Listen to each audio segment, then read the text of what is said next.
Students, good afternoon. I think you have already learned about the previous 3 chapters.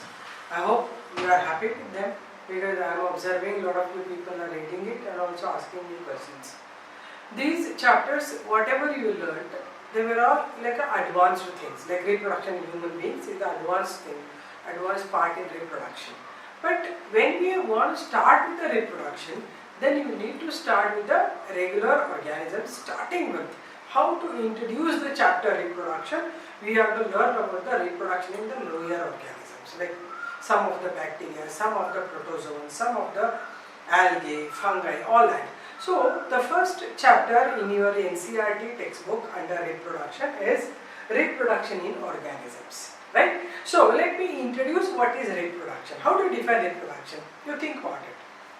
It's just the production of offsprings by the parent or parents, right? It is perpetuation of one organism. Means one organism to continue its generation, it has to reproduce. It is a reproduction is an important function of life. Like how growth and development take place, reproduction is also very important fact of life, right? And reproduction is the only way to fill the loss created by the death of organisms. Right? Once the organisms die or due to some of the problems or the diseases, then those numbers which have been lost have to be again filled up by reproduction only. Therefore, reproduction plays an important role in all organisms and their perpetuation. Okay? That's about the reproduction introduction. But how about the reproduction in bacteria? And nowadays you have seen virus will transmit so fast from one person to another person. Means it is reproducing in all the other people, right? It's not that virus multiplication is not different from any human being reproduction. They also are reproducing, we are also reproducing, all other organisms are reproducing. So basic existence of organism itself is to produce its offsprings, right? But the thing is, every organism will differ in its type of reproduction, right? Because most of the time, reproduction in lower organisms like bacteria and all, you need not to have that the fusion of gametes and the zygote formation, embryogenesis, which already we discussed, right? Earlier when we talked about the plants also, there is a big macrosporogenesis we have learned, the big megasporogenesis we have learned. In human beings we learned about how sperms are formed, what is the reproductive structure of the sperm, how is the female gamete formed. It's all very, very complex things. But what about the lower organisms? They are not reproducing with so many complexities. They have very, very simple method. Their reproduction happens with a single parent, right? So such reproduction is not requiring any gametes, no fusion of gametes. All that is called as a asexual reproduction. Therefore, under reproduction we have the first type of reproduction. First one is asexual reproduction, which is what I told you right now, single parent, uniparental reproduction is asexual reproduction. Now, how it will continue, what way it will happen, I will tell you. First thing, in asexual reproduction, there are different means by which it can reproduce from single parent, by either by budding or by vegetative propagation. In plants you have seen vegetative propagation, or in the way it will reproduce by binary fission, or by asexual spore formation. All these methods it can undergo asexual reproduction, where the child produced will be exactly similar to the parent. Suppose parent produced 2 children, one mother cell form 2 daughter cells. Both the daughter cells are same in every aspect. They are called as a clones. So normally in asexual reproduction, clones are produced. Clones means they are genetically, physically, morphologically and physiologically are similar. They are called clones. This happens only when the mother organism produces 2 daughter organisms which are not undergoing any sexual gamete formation. Simply 1 to 2 exactly same characters are there in the offsprings. That is, we call it as a clone. So clones are those organisms that are produced from the single parent and they are 100% similar to each other, having all the aspects in terms of the physical, physiological, genetical way, they are same as that of the parent, and also all the offsprings are similar. They are called clones. Right? This is what the asexual reproduction means. So now one overall idea I want to give you. Asexual reproduction involves only one parent. Right? Uniparental reproduction. Second is, in asexual reproduction, the offsprings produced are 100% similar to their parents, or they themselves are they are resembling each other 100%. They are called clones. Right? And in asexual reproduction, there is no requirement of gamete formation and no meiosis happens. Important. No meiosis happens. Only mitotic divisions happen and they produce the offsprings. Right? So this is a very simple method.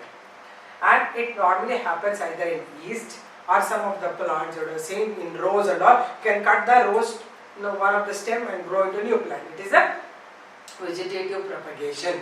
Right? Vegetative reproduction. Any body part can reproduce and produce a new offspring is vegetative propagation.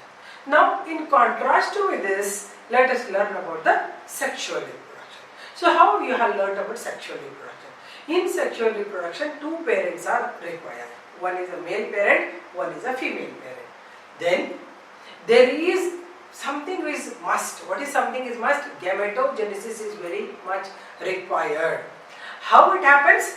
The parental diploid reproductive cells or microspore and megaspore mother cells, what we call them as meiocytes, they undergo meiosis and produce the gametes, male gamete and the female gamete.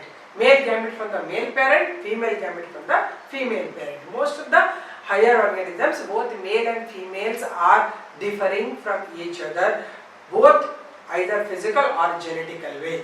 There is sexual dimorphism normally observed. So the males produce the male gamete called sperm, female produce the female gamete called ova. They undergo union during fertilization. After fertilization, the zygote is diploid in nature. It undergoes mitotic divisions, differentiates to form the complete organism. So it is more complex compared to the asexual reproduction. So this will be a question for 3 or 5 mark question. Distinguish between asexual reproduction and sexual reproduction. Right now I told you all this, right? So this is the background of reproduction. Now, in all the lifetime, whatever duration is there, all organisms are not reproducing. They have certain time where they reproduce. Therefore, we need to learn when they reproduce. Before that, what is their lifespan? Expected lifespan in particular time after their vegetative growth, their body growth, they start reproducing. So therefore, let us learn about the lifespan of various organisms. Then we get into the details of the asexual reproduction. Okay? So you can see, so many things are wonderful in this. You can see here, lifespan in plants. We think of people tree. People tree, you know, it is Ficus religiosa, right? In that plant lives for 2000 years. 2000, not banyan tree. I am talking about the ficus tree, that is Ficus religiosa, the people tree. That live for, its lifespan is 2000 years. I am talking about the average lifespan. Not one plant you are watching how many years old, no. I am talking about average all people trees. If you take their lifespan, it is around 2000 years, the longest lifespan. Not longest, it's in plants, it is long, biggest lifespan. Then comes to sequoia, the red sequoia, right? This will live for 3000 to 4000 years. Means it lives more than people tree. Then comes wheat plant. In wheat, that will have only the life duration of 5 months. 5 months, one crop will happen. Next 5 months, another crop will. You must be knowing rabi crop and kharif crop. Different seasons they will take off the crops. Right? Then comes largest, the highest lifespan among all plants and animals is bristle cone pine. It's a kind of pine which has very strong stem and the cone, male cone will be very strong with the bristle like cone. Male cone will be like this, you have already seen the pine, and its name is bristlecone vine. It lives for 5,000 years and it is the longest lifespan among all the living organisms is this one, bristlecone vine. Right? Most of us we have something idea like the banyan tree is having longest lifespan. No, there are so many more than that. Right? Now, let's talk about the animals' lifespan. First is the mayfly, the one that is produced during the rain. Before rain, the mayflies will come out. Those organisms, those insects will have lifespan of only 1 day, single day. They live for 1 day. Then comes the silk moth. That is what you learned for the production of silk. Silk moth. Its lifespan is 2 to 5 days. 2 to 5 days only. Then comes rat. Rat lives for 4 years and it is a continuous breed. It is breeding and producing the offspring. Therefore, within no time rats can multiply in enormous number. Rabbit can live for 13 years. You just have to remember average lifespan is given here. Then monkey's lifetime is 26 years. Then dogs can live for 10 to 13 years. It's an average lifespan I am talking about. And normally bigger dogs have less lifespan compared to small dogs. Small dogs have more lifespan. Bigger ones have to waste a lot of energy. Therefore, they have a lesser lifetime. Almost like 6 to 10 years they give. But average lifespan is 10 to 13 years. Then comes a cat. Cat can live for 13 to 17 years. Then elephant's lifetime is 65 years. Then humans 60.4 means average I am talking. Some may live 90 years, some may live 100 years, some may live only for 40 years. It's not that you are going to consider. You are considering the average lifespan. Means like all the many people you have to count and take the average of that. It is 60.4 years, 60 years, almost 61 years you can consider. Parrots in animals, they live for 140 years. Right? Parrots, you have seen the green ones. Those live for 140 years. So big lifespan. Not other birds have so big lifespan. Then coming to the tortoise, among the animals it is having largest lifespan around 200 years they can live. Okay? This lifespan you have to take just one shot and then keep it with you anytime they get you one mark questions or in your NEET question they may ask you this.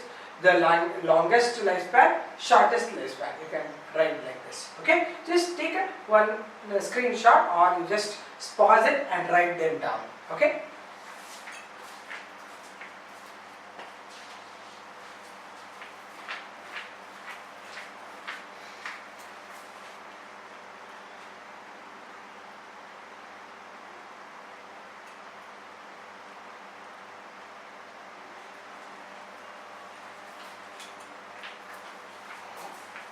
Okay, so let's now continue with the reproduction and under the asexual type. First you just write it down, then we'll start off with the asexual reproduction in detail.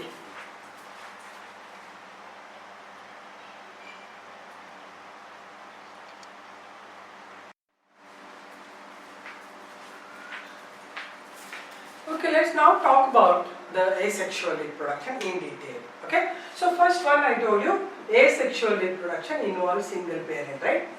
So what are the various ways I told you? First thing, one by one I am going to deal with. First, under asexual reproduction, let us talk about the binary fission.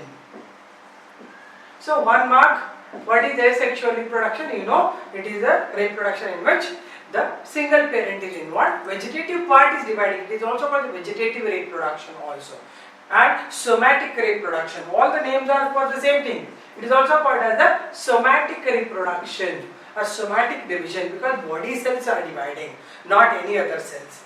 Then not the reproductive cells. Therefore asexual, no sexuality. Right? Coming to the binary fission, it is the division of the organism normally mitotically, karyokinesis followed by cytokinesis. Right? So in binary fission there are various types of this. Right? So what are the various types? First one I give you simple type of binary fission.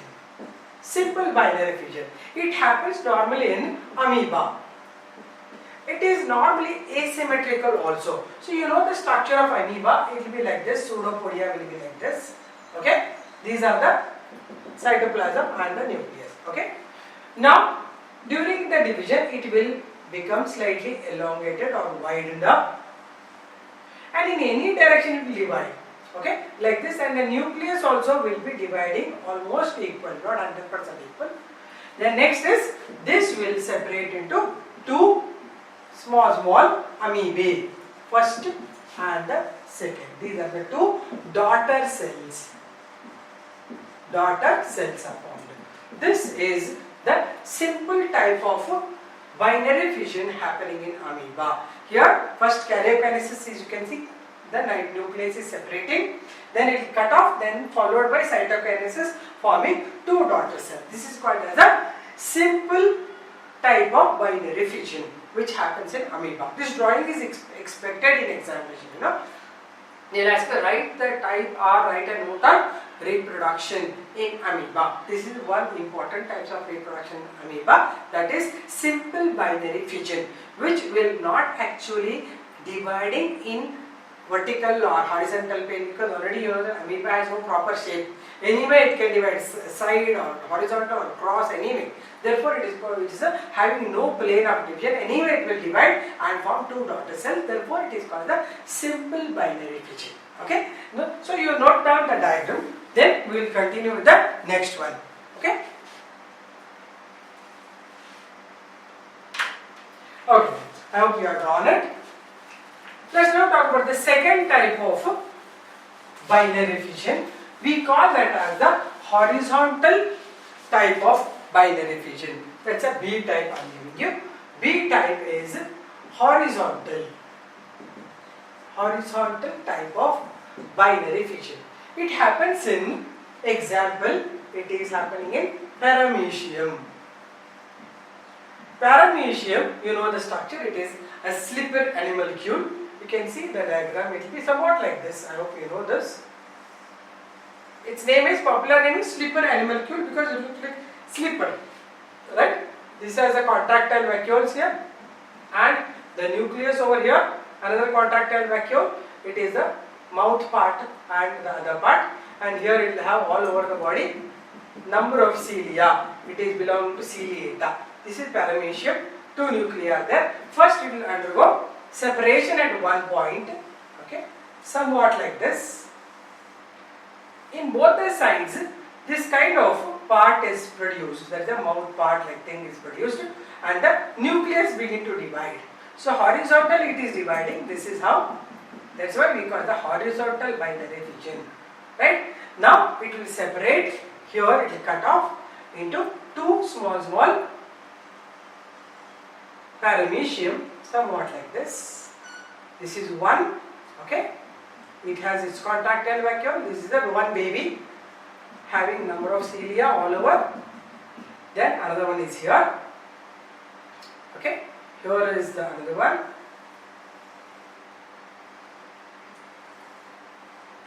okay, this is another animalcule, not animalcule, it is the Paramecium. One Paramecium, another Paramecium. Like this, in Paramecium it happens in a equatorial division or horizontal plane it happens. This transverse type of binary fission or horizontal type of binary fission, right? Horizontal, or we can call it as the transverse type of binary fission, okay?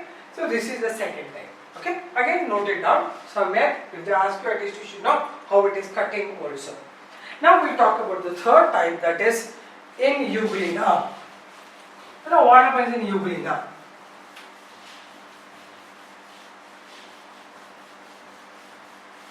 There is a longitudinal type of binary fission. That's the third type. It is longitudinal binary fission. Longitudinal binary fission happening in euglena. Okay? In euglena, the structure I hope you know. Euglena is somewhat like this, right? See, every diagram you should know properly what I am drawing. And euglena will have these are all ribbon shaped chloroplasts, and it will have the flagella, and it has chloroplast and it has a nucleus, right? While dividing, it will undergo longitudinal division. Therefore, you will get the structure somewhat like this. Like this is dividing, okay, and it will be happening, division is like this, and it is separating it like this. So, nucleus divides into two, and here is one, here is another daughter cell, right? And here they have the flagella that divides, and then the daughter cells formed are small ones. This is one, and there is another one. Okay, they will have the daughter, these have the chloroplast, they have a nucleus, these are the daughter cells. Okay, fine then. So this is called the longitudinal binary fission. So we learned three types of binary fission. So what you have defined, how to define binary fission? It is a process of a type of asexual reproduction in which the mother cell undergo division in any plane mitotically to form two daughter cells. Right? Here, during this, it may happen, division may happen in one plane or any given plane. Then it's called simple binary fission. Example was our amoeba, where first karyokinesis happens followed by cytokinesis in any plane it happens.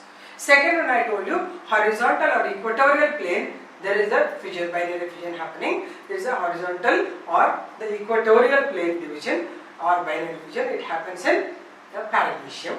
Paramecium, you know, sleeper animalcule, it will be showing sleeper-like structure, and it divides transversely, transverse type of binary fission. Then third one I am giving you, the longitudinal binary fission, where in euglena the division happens longitudinally and the two daughter cells are daughter euglena formed, and you must know euglena and paramecium and amoeba all belong to which one? It is belonging to only protozoans. All the protozoans come in a protista, right? So therefore, whenever you write about any organism, then at least you should analyze where they come under, where you have classified them. Okay? So that's of the binary fission in the protozoans. Even in bacteria, it happens horizontal way only, it is dividing. Therefore, whenever you talk about the binary fission, you have to give three types. Okay? Then let us continue with the next type of reproduction.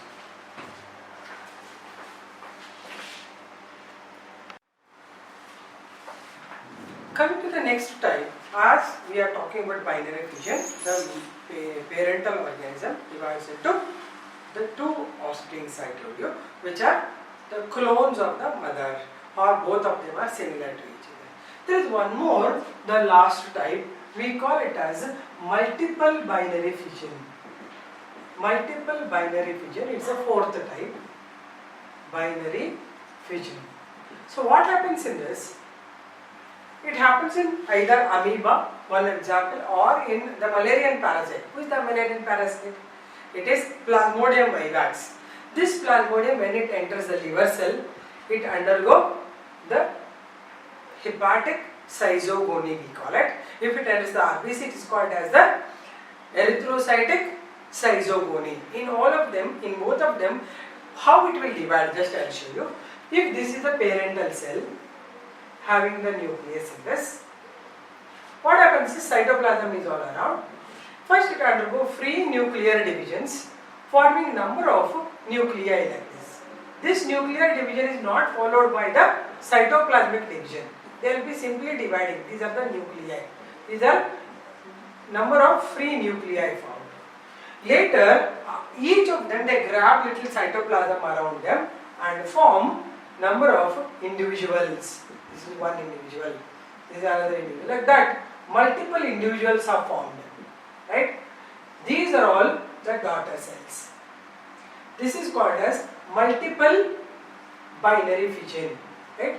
This is a multiple binary fission. So at this time, the parental cell will break open and release these. These are all coming out, and they will just modify by the time they come out with the structure somewhat like this. Right? They are called schizons, right? These are the daughter cells of Plasmodium. This is happening in Plasmodium. Plasmodium. It is the one that cause malaria, Plasmodium vivax, and it happens in both liver cells of humans or in their RBC also. First, each one cell will enter, right? Then they will multiply by nuclear divisions. Then they will develop one cytoplasm. Then they modify the shape and they come out and they start affecting the next RBC cells, or they go to the next liver cells. Actually, in humans, if at all in future you will be learning how exactly malarial parasite multiplies in human body. First, it enters in the form of sporozoites. Sporozoites from the mosquito, which has already got the blood by biting the infected person, and if it bites you, whatever you get is the malarian parasite, that is the small malarian parasites of Plasmodium will get it. Then these will start, trophozoites we call them, then they will enter immediately from the blood to the liver. Liver cells they will multiply this way, right? This is the hepatic schizogony they call it. Then they open up, they come out. Then they will immediately enter the blood, from there they go to the RBC. In RBC again they will multiply like this. See, one malarian parasite form thousands of such small daughter cells. All of them, they will open up, RBC cell they break down and they come out. During that there will be something secreted from RBC called hemozoin. Hemozoin you would have heard. It is the one that is required, or that is the one which will influence the chills and fever in the patient suffering from malaria. So chills and all because of the release of hemozoin from the RBC when it is broken down, right? Therefore, the major characteristic of malaria is getting chill and fever, intermittent fever. It comes one time when it is in the liver cell, nothing happens, they will be normal. Again when they break open and enter the RBC cells, that time they get the fever. Again when RBC breaks, again they will get the fever. That's how intermittent fever you get from along with chills.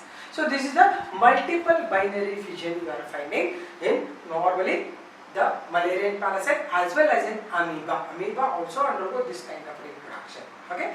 Now just take a drawing of this. We call them as trophozoites. We call them as trophozoites. Actually, these from the RBC when they are given out, they are called merozoites. If it is a RBC cell, because everywhere the name changes in there. Trophozoites are those which will enter directly from the mosquito to the human being. From then they will multiply in the liver. Then they go to the RBC. In RBC they will again multiply. This is how the multiplication of the organism continues till the whole of his body is not cured by killing the protozoans. Okay, so take a small picture of that, then draw it. Whenever multiple binary fission comes, you can write this. It is a neat question. Multiple binary fission is a neat question. Okay, now we will talk about something, but we learn it as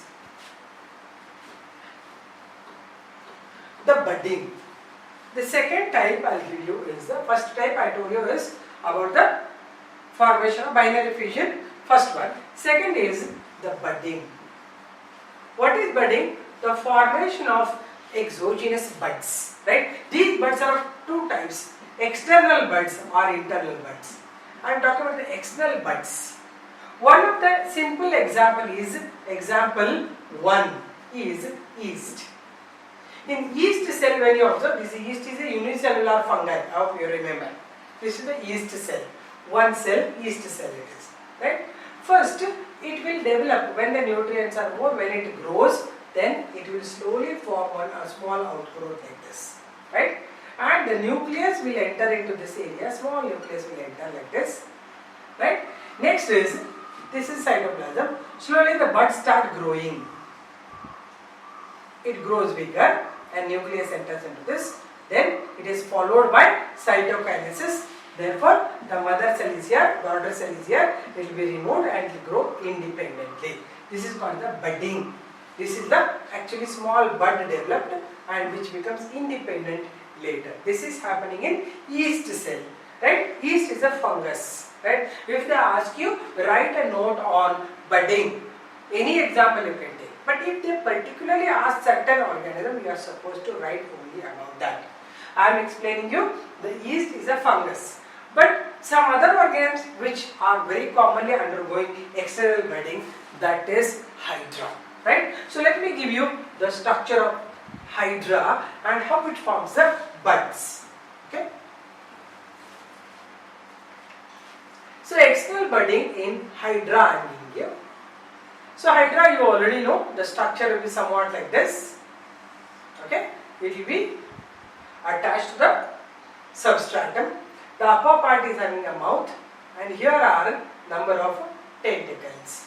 These are the tentacles, right? It will help the tentacles for grabbing the food, right? This is a mother Hydra. Now this Hydra will produce a small bud, right? This is Hydra again. This is its basal part and here is the mouth. These are the tentacles. Okay. Then it will form a small bud on this, right? This is a small bud developed. This is the bud.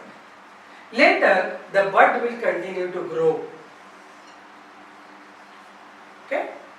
And this is again, see whenever you are drawing, you have to make a point that all the drawings you should draw compulsorily, completely.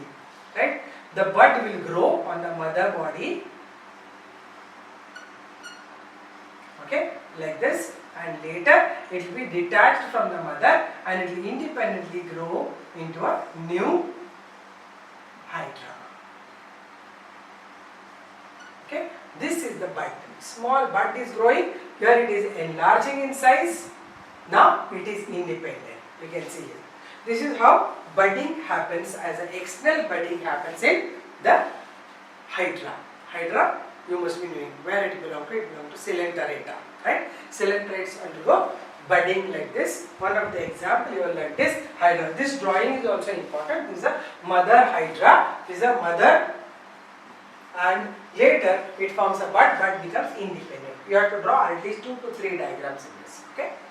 Now we will move on to something called as the internal buds. Sometimes internally also buds will develop in cycon. Cycon is also a kind of Coelenterata, right? This is external budding I told you. So first type of budding is external budding I told you. Second type of budding I will give you is endogenous or internal budding. Means the budding happens within the body, inside the body of the organism. Okay. So let me give you the internal budding. That's the second type. Internal budding. Okay. This internal budding is buds are produced and they are released. They are opaque in nature, they are released in water. Right? How do they look like? Internal buds, they are called as gemmules or gemmules. Okay? How are they? These are the endogenous buds, they will be like this and they will be covered by a number of spicule like things. These are the outer coverings. It is highly protected endogenous bud it is. This is found in, here are the buds. These are all internal buds. These are the endogenous buds. Later, these internal buds will come out and grow as individual cycon. Example is cycon. Right? This is the total structure of one gemmule I am giving you. So they will ask you to write a note on internal budding or formation of gemmules. So example, I can give you cycon and then write like this. Right? This is the internal bud. These are called gemmules. Okay? The same thing happens in even the amoeba. Amoeba, what happens when the condition is not favorable? Imagine amoeba try to multiply, it is not favorable. Then if the environment is dried up, then what amoeba will do? It will undergo sporulation. So this is third type I am giving you. This is the third type, sporulation. What is sporulation? If this is amoeba, if the environment is not supporting, then this amoeba will get surrounded by 2 to 3 hard layers. Inside this will be amoeba. Okay, this is amoeba. Okay, then it will stay like this in unfavorable conditions, unfavorable time or conditions. Then if it remain here as a cyst, we call this as a cyst. Okay, this is a mother amoeba. There is unfavorable condition, it will remain as a cyst with a thick covering, and after some days when the favorable conditions reappear, then again it will undergo sporulation. So inside it will form first number of free nuclear divisions. Okay, all the free nuclear divisions, what I called earlier as a multiple fission take place. Then this outer wall will break down. The whole thing, favorable condition, outer wall will break down, and these will get some cytoplasm around them, and they will come out as small amoebae. These are all the children of amoeba. They are formed in bunch. These are all daughter cells. So here you remember two things. First I explained you formation of cyst. Later I explained you how exactly sporulation happens. This process is called sporulation. But before that, cyst formation happens in unfavorable conditions. Only when the favorable conditions return, then it is going to form the new ones by multiple fission, by getting the more cytoplasm, and free nuclear divisions take place. For each nucleus, some cytoplasm is drawn and forms small cells, and they come out independently as small new daughter amoebae. That's about the sporulation. So we have learned about first fission. Under the fission, what you learned is the simple fission. Second one I gave you horizontal fission. Third one I gave you vertical fission. 3 types of fission. And fourth one, what I told you is about the multiple fission, which I showed you in case of your malarial parasite, that is the Plasmodium vivax. Afterwards, we started with the second one as a budding. Budding, I told you, it's common in most of the lower organisms like yeast. Yeast always undergo budding only. But now, budding are of two types, internal budding and external budding. External budding also happens in Hydra. Hydra, the organism which is hydrozoa, it is a settled form, it is sedentary form, it will have a tentacles at the tip. So you have to draw that diagram. Then after some time it develops small exogenous bud, external bud. That exogenous bud will develop or grow and then get detached from the mother and develop and grow as a new individual. That's a exogenous budding, external budding. Now come to the next one, under budding only, internal budding or endogenous budding we call. Endogenous is internal budding. How it happens is, it happens in the form of gemmules. Gemmules are the internal buds which are opaque in nature. They are released in water. In time, when the time is not favorable, it will remain like in that form of round structure with a covering with the hard spiny structures, and will be moving in water. It will be there and settling the water, somewhere in water. Then after some days, when the favorable conditions appear, they open up and these come out, which are called as gemmules. Then the third thing I told you about, sporulation. Sporulation happens in amoeba. Amoeba, what happens? The amoeba, whenever it wants to multiply or the conditions are not favorable for its development and growth, then what happens? Amoeba will get covered around 2 to 3 layers thick wall it develops. That is called encystment or the cyst formation. The first stage is called encystment. It will form one cyst-like structure. Later, when the favorable conditions reappear, come back again, then these layers will break down. Before breaking down, it will prepare number of children inside. How? First undergo multiple fission by forming nuclear divisions. Nuclear divisions followed by cytokinesis form large number of amoeboic children. Whenever the mother cell will break open, they will all come out with their own the daughter amoebae. So remember, this part is very important for you because it is an introduction, but still introduction is simple thing, but in that also lot of technicalities are there. So understand each one, drawing to practice drawing, and remember, if in examination 2 mark question or 3 mark question also, you don't be lazy for drawing, just draw a small chota wala diagram and finish it off. Then only it has some impact. Biology is mainly giving more impact in writing drawings, small drawings.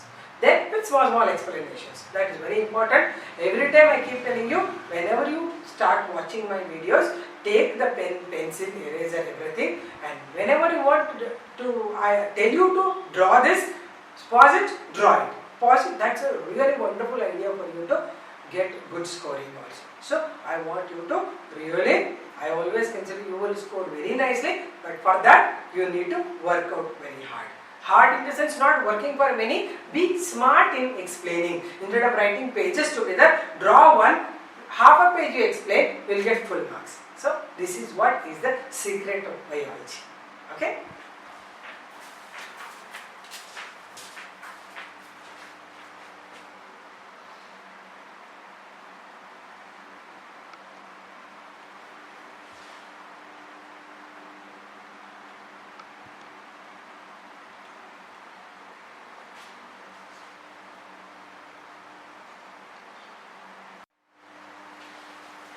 Coming to the next part, that is, once we have finished about the one type of asexual reproduction, the budding also.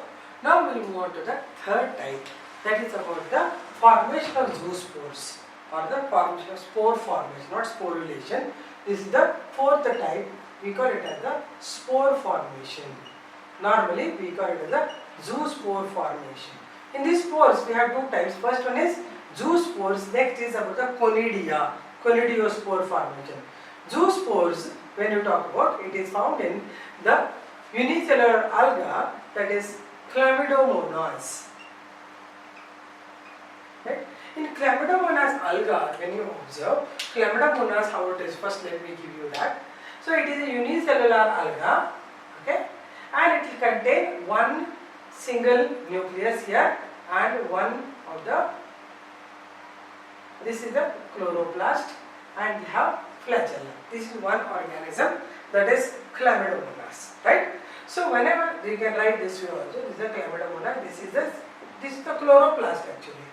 It's a chloroplast. This is the flagella, right? It's a biflagellated structure, biflagellated structure. Whenever it has to reproduce, this will enlarge in size, lose its cilia, the flagella. Then internally the cytoplasm will gather and form number of such small spores. These are called zoospores. Okay, all these zoospores develop small flagella like this, all of them like this, and they will all break open the mother body, cell body, and they will come out. The next stage, they will all come out like this. Okay. These are all the small zoospores. They are biflagellated zoospores. Right? These are all children. Right? This is zoospore formation in Chlamydomonas. Second one is formation of conidiophore or conidia. Conidia is the name of the spore. This is seen in a kind of fungus, that is Paramecium. Paramecium or any fungi, when you observe, its body is filamentous structure, right? So let me finish this here. Let me give you the filamentous structure of the Paramecium. This is the Paramecium, mycelium, because of mycelia. Okay. Now, so one or two of them will have slightly elongated structure like this. This stores the nutrients, and this is called the conidiophore. Conidiophore. This, whenever you enlarge this and observe, after some time, this will elongate and they develop a small tip like this, having small stalks. These are called as sterigmata. These are the sterigmata, and from the sterigmata, number of conidia are produced. These are all conidia. They are all separating from the mother cell and they come out. So the stalk is called as sterigmata, and these are called as conidia. These fly in air and fall on the suitable substratum and grow. Substratum means fungus will grow in a slightly moist organic environment, dead and decaying body and all. This is how conidia forms in Paramecium, Paramecium notatum. So you have learned two types of spore formation. One is zoospore formation, second one is conidia formation. Formation of conidiophore at the tip, forming number of conidia. They are the one which will be released in air. Okay. These two diagrams you have to learn, right? That will be carrying at least this is 2 mark, this is 2 mark, you get 4 mark in this. Okay. Now just take a pick and just draw this. Okay. Now we move on to in plants what happens. It is called as in plants vegetative propagation. I hope you know that. Vegetative reproduction, or we call it as vegetative propagation. So how exactly vegetative propagation happens? In most of the plants, like you have seen just now, I was explaining you that in roses and all, that small stem cutting you can grow into new plant, right? So what are the other things? That is about the vegetative propagation. Propagation in plants I am giving you. Right? So what are the types of vegetative propagating plants? First is, you could have seen some of the underground stem modification for reproduction. That is the underground stem for reproduction. Underground stem modifications for reproduction. Right? This you have learnt in first years, then fine, otherwise let me give you. So what are the underground stem modification? First one is rhizome. Rhizomatic modification happens in turmeric as well as in ginger. So whenever you observe in ginger, you can see the stem will be something like this underground and horizontally growing under the ground like this. Okay, and this is the tip. Apical buds will be there here and it will be growing, and it will have number of such nodes and internodes. These are the nodes, and in between there is the internode. Right? These are the nodes and internodes. So you should learn the drawing of this also. Okay, this is starting point. Okay, this in nodal region at this area, number of adventitious roots will develop. Okay, here also adventitious roots will develop. This is called as the apical bud. Apical bud is growing, and in the axillary, the nodal area, you get number of brown colored scale leaves like this. These are the brown leaves which you normally remove it during preparation or during cooking or not. These are the scale leaves. Okay. Then it will develop some horizontal buds, the one which grow upwards. These are called as the axillary buds. So all these indicating it is a type of the stem modification. So whenever you cut this portion and grow, it can grow into new plant. You cut this, it can grow into new plant. This one, this kind of modification is called rhizomatic modification or rhizome modification. Right? Second type of modification underground stem, it is about the second one is the corm type of modification. It is seen in the plant Amorphophallus. Right? In Amorphophallus, what happens is the stem is single one, large one with a single internode. This is a single one, right? This is the underground stem. This is the aerial stem. This is the underground stem. This is a single large storage of the nutrient will be there. During reproduction, one small outgrowth will produce. This is called the daughter corm. This daughter corm, when it separates, it can grow into new plant. This is the second type. Next is about the tuber type of tuber type of modification. It is seen in potatoes, right? So actually potato you would have seen only single potato you would have observed, but in a single potato I will just show you. One potato will be like this. It has number of, during rainy season if you keep them like that, some scars will be there like this, you would have seen. In rainy season on these scars, small axillary buds will develop. These are the buds. These scars are whatever you got, eye-like structures here and there. These are nothing but the nodes of the potato. These are all nodes of the potato, and these are the buds, right? These are the axillary buds. Suppose you cut this portion and grow, it will grow as a new plant. Therefore, it is also studied under the stem modification for vegetative propagation. Then the fourth type I am giving you here, it is a bulb-like modification as seen in onion plant, Allium cepa. In this, what you see is the stem is here, flat disc-like structure is stem with adventitious roots and all here. And above this you have the apical buds, axillary buds, and these around this you get number of scale leaves. These are all scale leaves, right? So suppose these are the buds, right? These are the buds. These are the leaves, we call them as cataphyls. This is not actually stem modification, it is a leaf modification to bulb-like structure. It is a misnomer that bulb is taken under the stem modification. Otherwise, it is actually a thick fleshy scale leaves or thick fleshy leaves will form the bulb-like structure. But now I am talking the same thing with respect to vegetative propagation. If you cut this stem, the part whichever you cut it off and remove, it can grow into new plant. Therefore, it is also studied under vegetative propagation by the underground stem modification. Just have a look and draw small diagrams wherever, and I expect you to make one small notes also apart from your APL, whatever you are learning from this, because once the college opens I want to go to check them. Every day's date you put it and take them drawings and write 1 or 2 points of all of them. All of you have to watch it and write. Then only the cycle of nervous system is completed. You just watch, forget it. It's not a movie. You have to learn, understand, write down, draw it, make some points of that. Right? Every day video, you just keep a one notebook, biology notebook, whatever you have. Today's video, what all you watched, what you have drawn, what you have written. That I want you to show me. It's not that just like you're watching and just forgetting.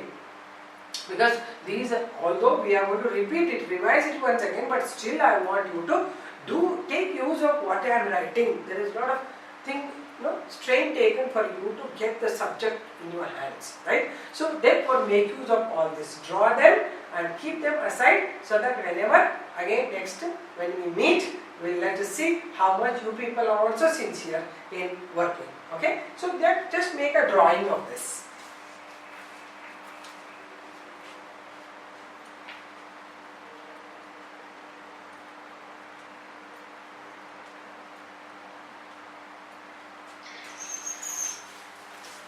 I hope you are done with the drawing. Let us continue with the second type of vegetative propagation in plants.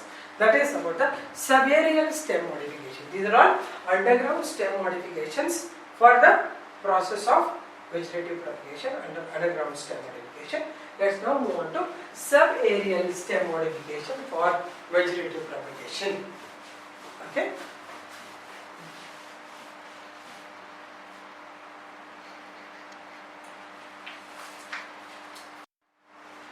The other vegetative propagation which is very common in plants, it is about the subaerial stem modification.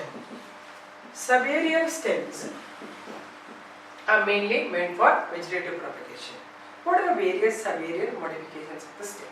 Okay, first one we call it as a runner, right? All you learn so that you will understand all of them properly. So runner example is your grass also, and I will give you an example of oxalis also. So in oxalis what you get is the internodes are elongated, thin internodes, and in the nodal region you get the adventitious roots, and aerial part you get the leaves. Right? This is the oxalis plant. These are not a flower, these are the leaves these are. Right? And this is the internode. Again, next long internodes.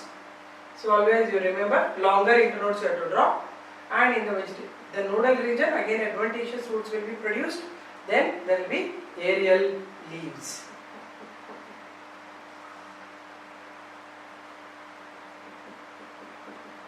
Okay, so this is about the oxalis plant, and this we call it as a runner. If you cut this area, you can grow into new plant. Therefore, it will run on the ground. Another example is our grass. Regular grass also will show like that. If you cut and remove one portion under the subaerial layers, just below the surface of the soil. They are not totally underground, they are not totally aerial, they are just beneath the soil. That is called subaerial modifications. Okay, these are cut and can be grown into new plant. This is the runner of oxalis. Second example I will give you, that is the sucker. Sucker is seen in the plant like chrysanthemum. Chrysanthemum we call in Kannada as shavantige, right? In that you will get the plant will be having aerial stem, bigger one, right? Underground roots, regular one, and here the plant will produce bigger huge leaves are there, okay? This is a chrysanthemum plant. You would have seen chrysanthemum leaves are very huge, right? Chrysanthemum. And from the lower nodal region, a stem will originate, which will grow obliquely down, and when it reaches the ground, it will produce adventitious roots and again produce the aerial stem. Okay? This is the aerial stem, again having the leaves, chrysanthemum leaves, right? So this is the sucker type of modification in chrysanthemum. This part you can cut and grow into new plant. This is called as a sucker modification. Third one is called stolon, right? The stolon, I will bring here so that you will get one more picture here. Stolon is seen in the plant like mint. Mint is pudina plant, right? In then whatever you get pudina, right? That you can, whatever stick is available, means after removing the leaves, whatever is available, you just put it in the soil, they will grow into new plant. Very simple it is, right? It is almost like a runner, but the thing is, stem is having shorter internodes, and in the nodal region you will find the aerial stem with aerial leaves, right? These are the mint leaves. You would have seen mint leaves are like this. So whenever you draw, at least it should show the leaves resemblance. You need to draw 100% same leaves, but you should draw almost like that, right? And this is the, again, the internode, shorter internode, compared to them they are shorter. Then again aerial stem will happen, or will be produced. Here is the adventitious root, and here you have the leaves. Okay. So this, why I am showing all the drawings, because this is so much of need. There is a need for drawings. Most of the time students will write all the stories, pages together, without drawing, you will get half the marks. Right? If it is a 5-mark question, you may get hardly 2 or 2.5 marks. But if you draw it and explain little also, it is fine. Right? So this is this part we call it the stolon. This stolon part can be cut and grown into new plant. I told you the same thing. Mint, when you break, take out the leaves. Whatever stem is available, you just grow with. It should have a node and internode.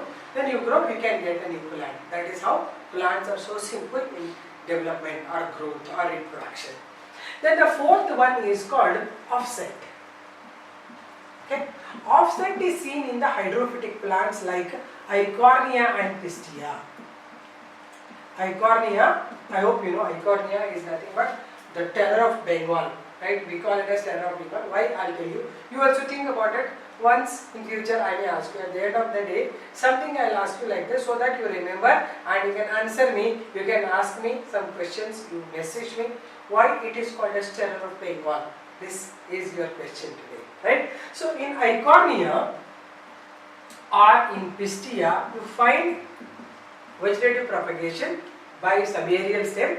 These are all hydrophytic plants, I told you. This is the water, surface of the water, and here is the plant's stem with the long internode, and there will be the leaf like this.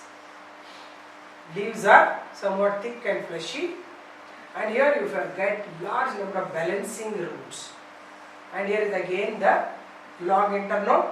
Next leaf, wherever you get the nodal region, again the longer. Okay, this part, whatever I have drawn, this is nothing but the offset. This is offset. Okay, these are the leaves. These are the roots. They are called the balancing roots also. Right. This portion you cut, it can grow into new plant. This is how Pistia look like. Eichhornia also, these are somewhat like this, but the shape will be different. Okay. This is the Pistia, because just I am showing you the shading part, showing that it is succulent, thick and fleshy it is. Therefore, such shades are required. Right. So this is another type of modification for vegetative propagation under subaerial type, and we call this as the hydrophytic runner.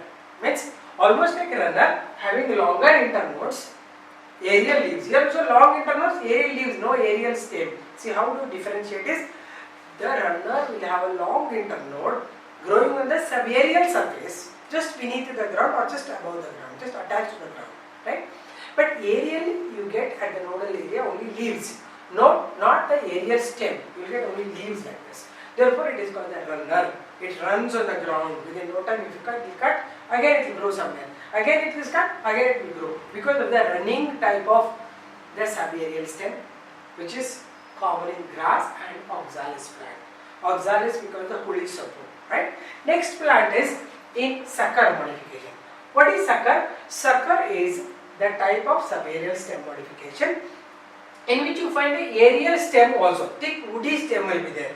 It's not a thin stem, it's thick woody stem with a wide leaves, and some of the obliquely growing stem from the nodal region move downwards, reach the ground, produce the roots below, and aerial stem. This is called the sucker modification.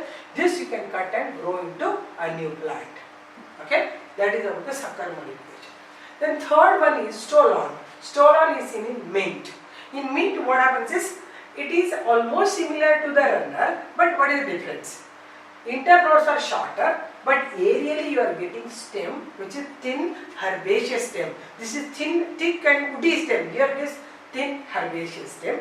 Then again internodes are short, they are continuing to grow on the subaerial surface. Again whenever they get the next area, nodal region, again they will produce a new stem with the leaves. This can be cut and grown into new plant. It is called stolon. The last part is offset. Offset is seen in hydrophytes, aquatic floating hydrophytes. Then you get that kind of stem of offset in Eichhornia and Pistia. What happens is, it's almost like a runner having elongated internodes, thick, and they will be having aerenchyma in it. Aerenchyma is the parenchyma containing air cavities that gives them buoyancy. There will be aerenchyma in this stem, this particular stem, therefore it will help as a biontic thing or floating thing. This will be floating in water, and in the nodal area you get aerial leaves, and underground inside the water there will be number of roots, and roots are very much producing a large number because they have to balance the water currents. Otherwise they tilt off. Suppose water current comes here, they may tilt and they may start rotting. Therefore, these will balance the plant body. They are also called the balancing roots. This is additional information. You need to write under vegetative propagation, but when you come across the word balancing roots, then you have to remember offset of Eichhornia and Pistia. Right. So this is the aerial leaf of the hydrophytic plant Eichhornia and Pistia. Now you have to tell me next. You can message me under the whole subject or below the video only, you comment, no problem. Comment and tell me why is Eichhornia called as terror of Bengal. This is called terror of Bengal. This is very important question to you. This I want you to comment. Comment or tell me the details of that, because whenever I used to take the class, I used to ask you refer some of the internet things or the videos and detailed explanations and give me some new explanation. Every time whenever I used to take the class, you used to read some new things to me, right? So this is one thing I want to give. It is given in your DPL book, but still I want you to tell me why it is called terror of Bengal, when it was introduced, why was it introduced to India after all. Why it is so big problematic plant, why did they introduce? So in the next class or comment you tell me why is that so. Okay, so but these drawings are very important for you. Draw, label and explain, right? These are the aerial stem. This is the woody stem it is. Woody stem it is. This is the obliquely growing the stem, the lower nodal stem.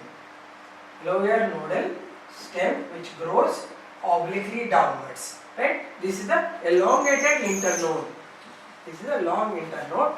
At the nodal region, it is producing adventitious roots. Okay, this I want you to explain me in future.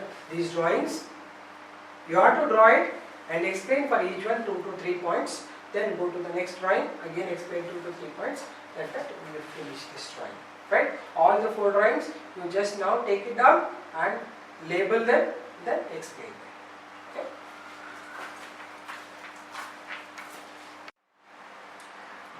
The sexual reproduction is totally different from asexual reproduction. In initial stage, when I started the chapter, I gave you just some brief thing about sexual reproduction, right? And even already you have studied sexual reproduction in humans and some plants and everything, right? Therefore, sexual reproduction now requires little introduction to you. But one basic thing what you have to always know about sexual reproduction is they will produce gametes. Gametes are differing, male gamete and female gamete, from the two parents or sometimes one parent only. Like earthworm will produce both. They are called as hermaphrodites. They have both the gametes in the same one. But anyway, the gametes are produced, the male gamete. So we are talking next thing about reproduction is sexual reproduction.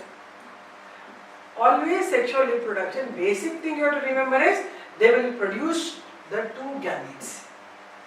Okay, gametes, male gamete and the female gamete. Okay, the male gamete is normally called as the sperm. Female gamete is normally called as the egg. Right? Both are haploid in nature. They are produced by meiosis of the male gonad and female gonads. They are all haploid in nature. Now, when they undergo, next thing is fertilization.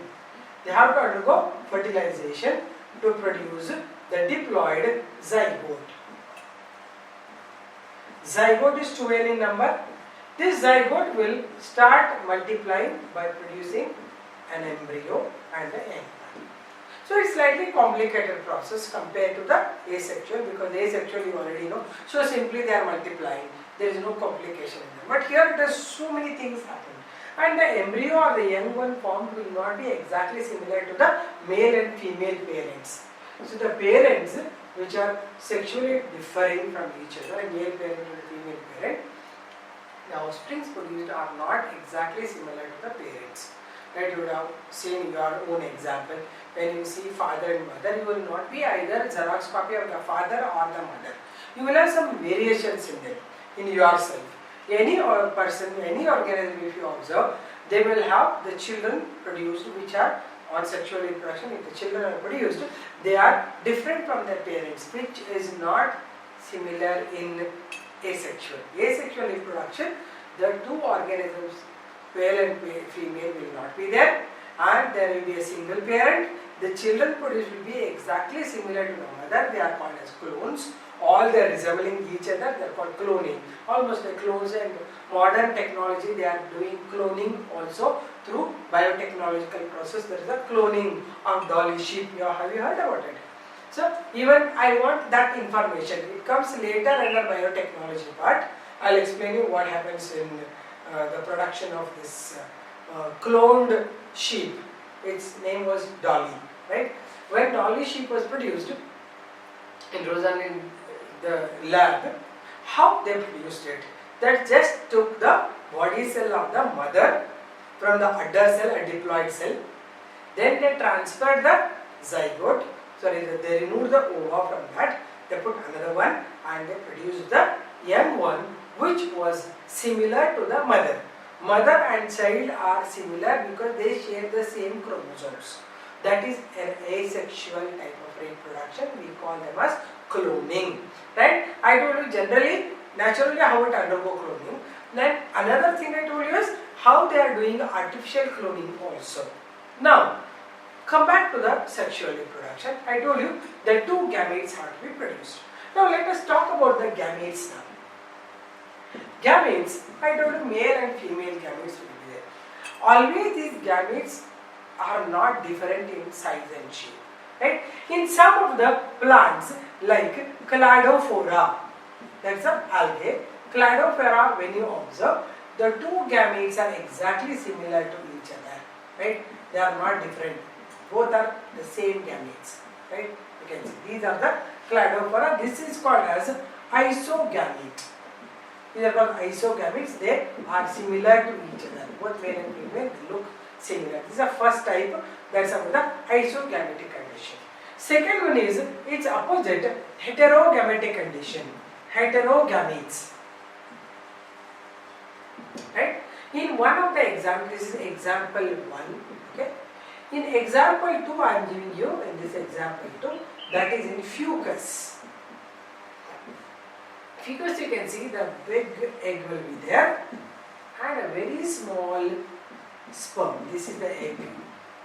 This is the sperm or the male gamete. Okay? This is the fucus. Even in humans you observe, example number 3 I am giving you. Human beings. You already have studied it, but still let me give you once again. The female gamete is big with all the cytoplasm and other things. How are the male gametes? Male gametes are like this. These are different from the female gamete. These are the sperms. This is the egg. So this is about the types of gametes. Under sexual reproduction, first part I explained is types of gametes. So gametes of male and female may be similar to each other physically and physiologically. That is called isogamitic condition or isogametes. But sometimes they are differing from each other. It is called heterogamitic condition or heterogametes. You can see one is a huge egg and one is a very small sperm. No connectivity, very small it is. And in humans also, egg is very large and sperms are very, very small. These both are the examples for heterogamitic condition. Right? This question will be asked. This is asked many times. Give an example for isogametes. Give an example for heterogametes. If you don't remember fucus, at least you can write humans. But if they ask you what type of gametes you find in the fucus, then you should strike in your mind that this is a heterogamitic condition. Or what type of gametes you find in cladophora, then you should say it is isogamitic condition. So every drawing has its own importance. So whenever I draw it, I told you every time you have to stop it and draw it.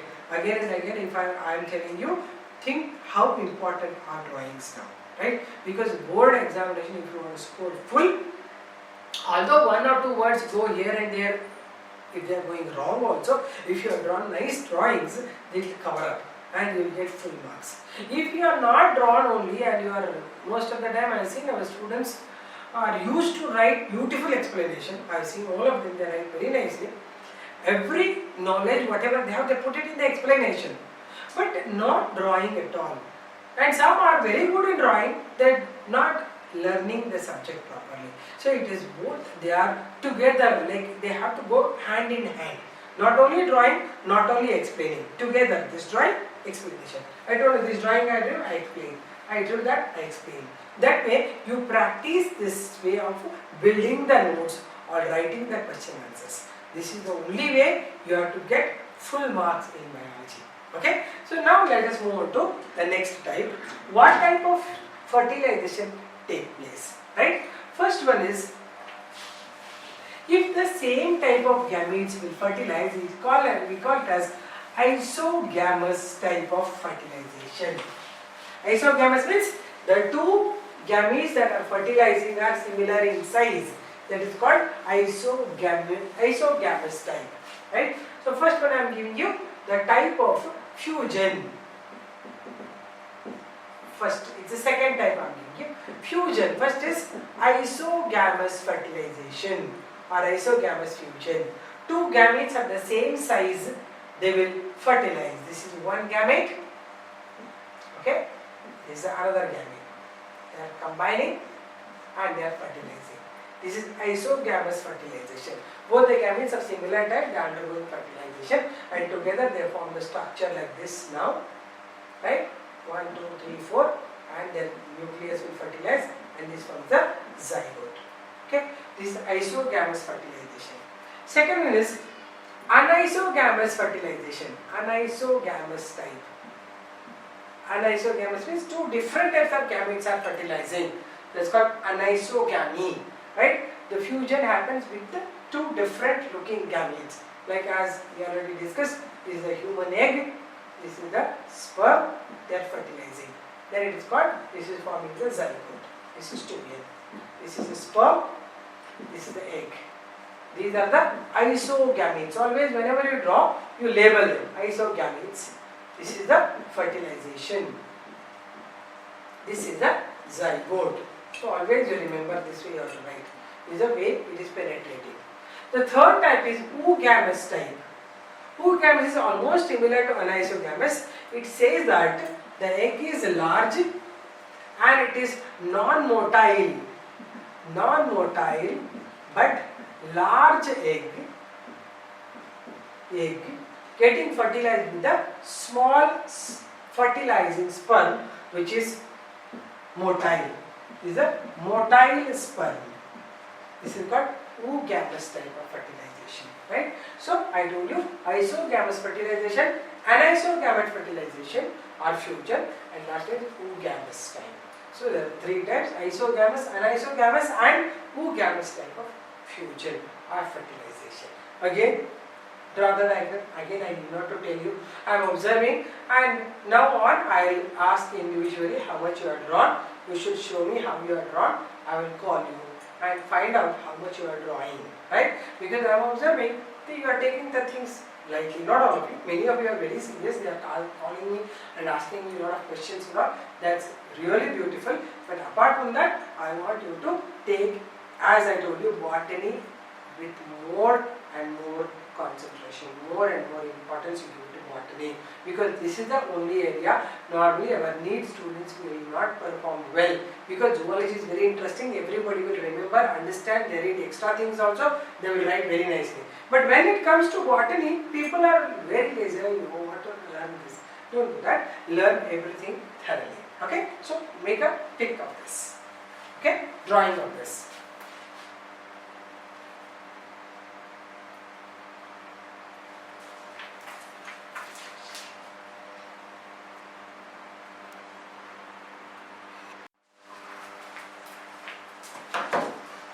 Now we will move on to the phases in reproduction. What are the various phases in every life cycle, or phases of life?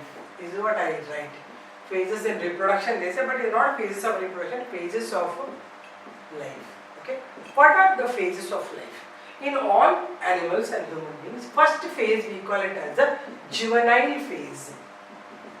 Juvenile phase is the first phase in which the person or any organism will grow up to the reproductive, means from the time of birth till it will reach the reproductive stage, or we call it as the puberty stage.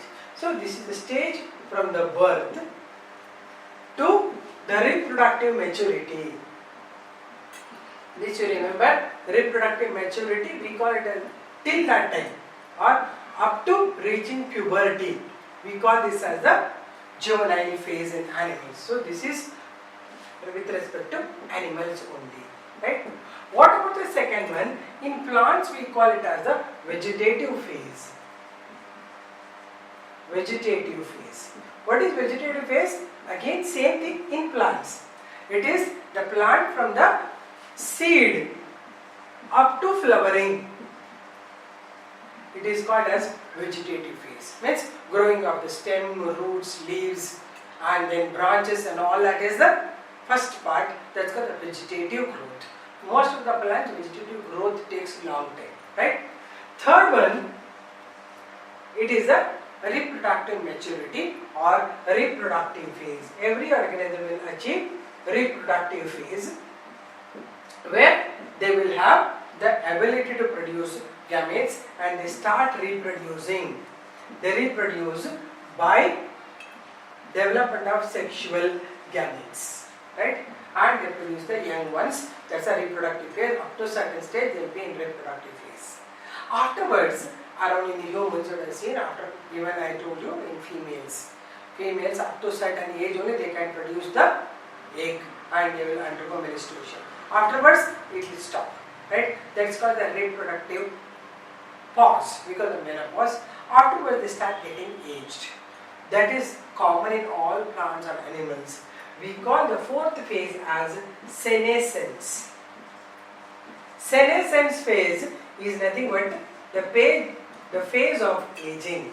During aging, almost all the metabolic activities or metabolism will get decreased. There is a decrease in metabolic rate, means it will become slow, right? Metabolism gets slower compared to how it was in young. You have seen all older humans and all, they can't do all the activities so fast as the young people because they will be slowly decrease in their metabolic rate.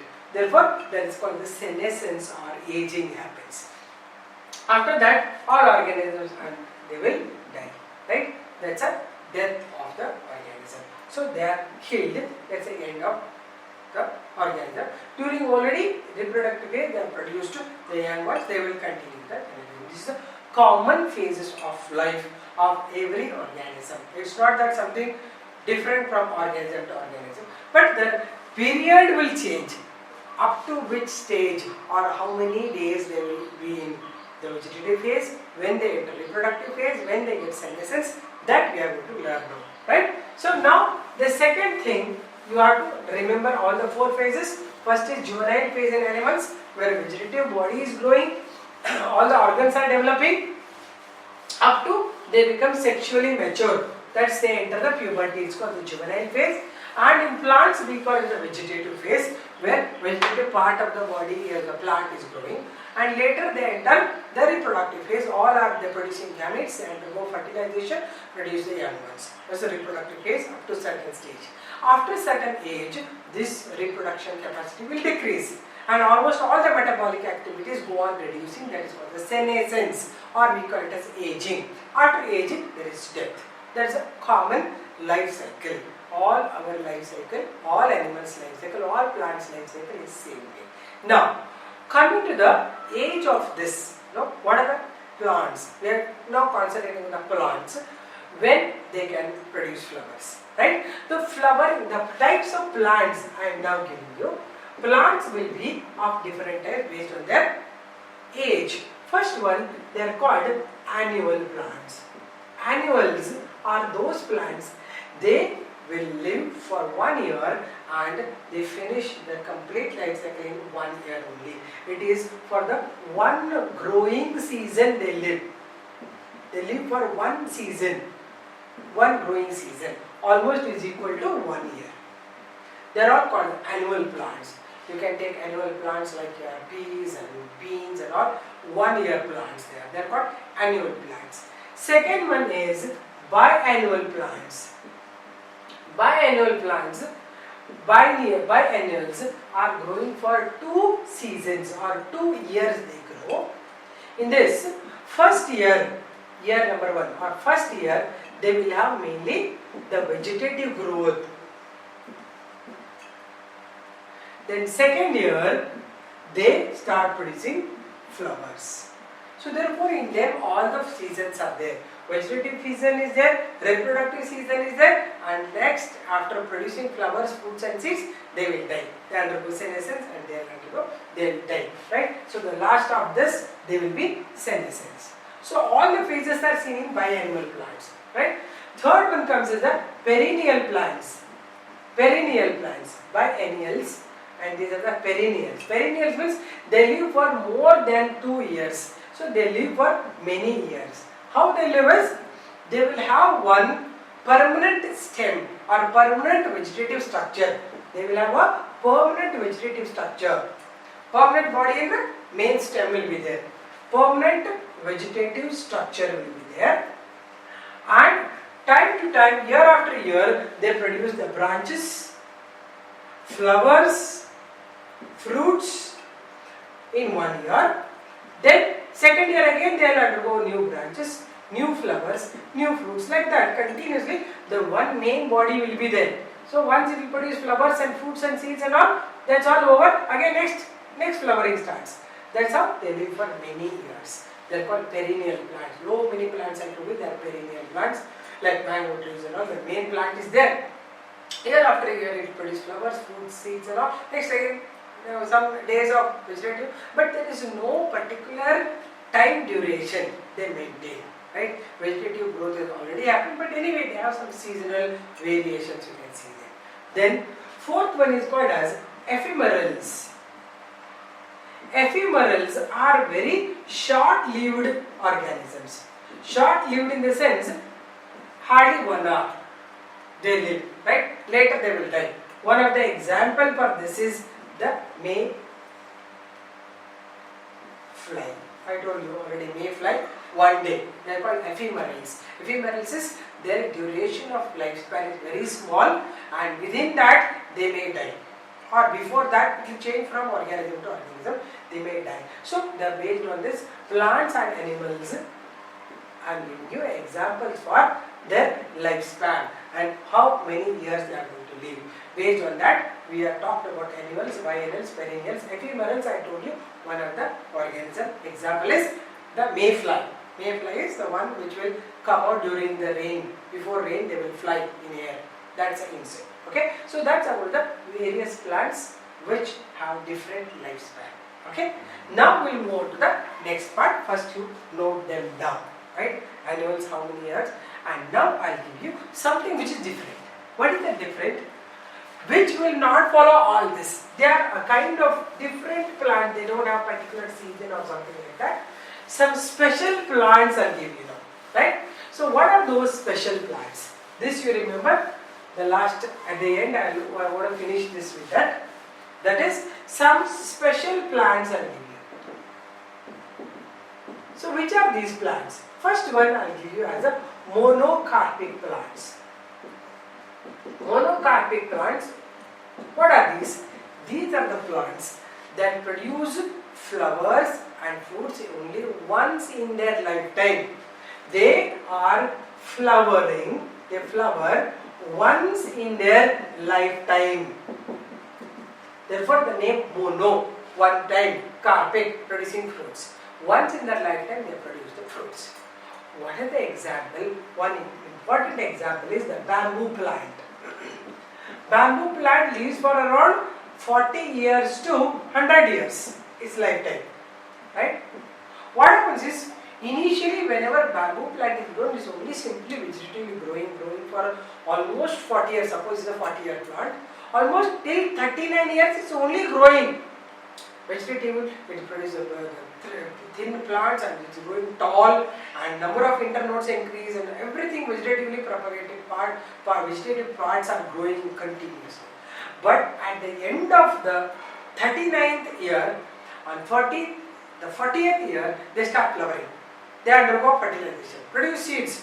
After seed formation, now the whole plant, suppose this is the plant, once it produces the flowers and other things, the whole plant will die like this, separate and totally it get killed. This is not killed, it is dead. That is the monocarpic plant of bamboo. Its name is bambusa. Right?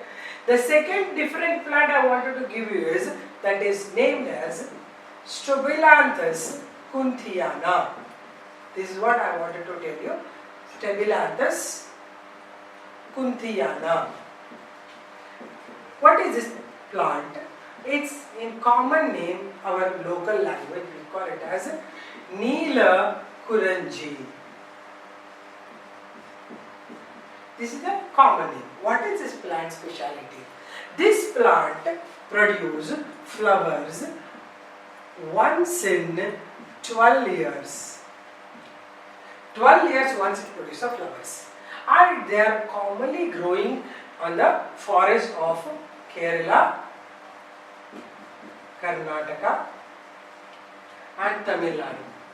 Right? All that area the plants are growing on the hilly regions. They produce beautiful blue colored flowers. They produce total blue colored, jet blue colored flowers. Right?